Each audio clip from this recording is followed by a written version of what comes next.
বল হাতে তাসকিন আহমেদ, তানজিম সাকিব, মোস্তাফিজুর রহমানদের দুর্দান্ত পারফরম্যান্সের পর ব্যাট হাতে পারভেজ ইমন, তাওহিদ হৃদয়ের ভালো পারফরম্যান্সে পাকিস্তানের বিপক্ষে প্রথম ওয়ানডেতে 7 উইকেটের বড় ব্যবধানে জয় পায় বাংলাদেশ।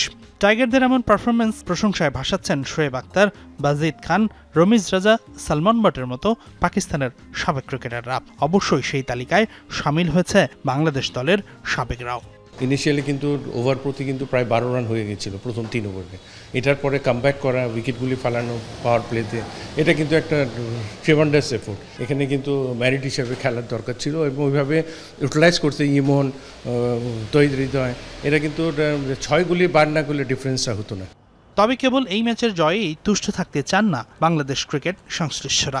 দ্বিতীয় ম্যাচে আবারও পাকিস্তানকে কুপোকাত করে সিরিজ জয়ের লক্ষ্য নির্ধারণ করেছে টিম ম্যানেজমেন্ট। তবে এই ম্যাচে পাকিস্তানকে মোটেও হালকাভাবে নেবার সুযোগ নেই বলছেন মিনহাজুল আবেদিন নান্নু। অতিথিদের ব্যাটিং লাইন আপ খুবই আগ্রাসী, যে কোনো 1 থেকে 2 ব্যাটার নিজেকে মেলে ধরতে পারলেই ঘটতে পারে বিপত্তি।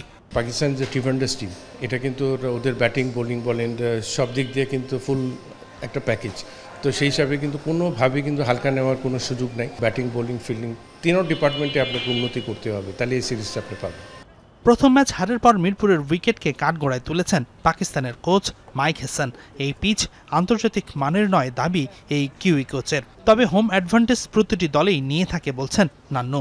এই উইকেটে 150 থেকে 160 রান করা যেত দাবি তার। কিন্তু বাংলাদেশ জাতীয় দলের সাবেক এই অধিনায়ক এটাও মানেন, বিশ্বকাপ আর এশিয়া কাপের আদর্শ প্রস্তুতির কথা মাথায় রাখলে আরও ভালো স্পোর্টিং পিচ করা উচিত ছিল ম্যানেজমেন্টের। এটা বলতে হোম সয়েলে যে কোনো দেশ কিন্তু নিজের মতো করে উইকেট বানায়, এটা কিন্তু স্বাভাবিক একটা প্রক্রিয়া।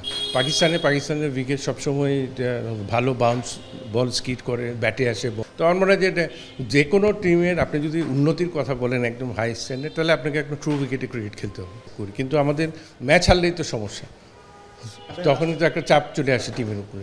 সিরিজের দ্বিতীয় টি-20-র আগে মাত্র 1 দিনের বিরতি, তাই তো সোমবার বিশ্রামে ছিল বাংলাদেশ পাকিস্তান 2 দলই। হাসিনুর রহমান, যমুনা স্পোর্টস, ঢাকা।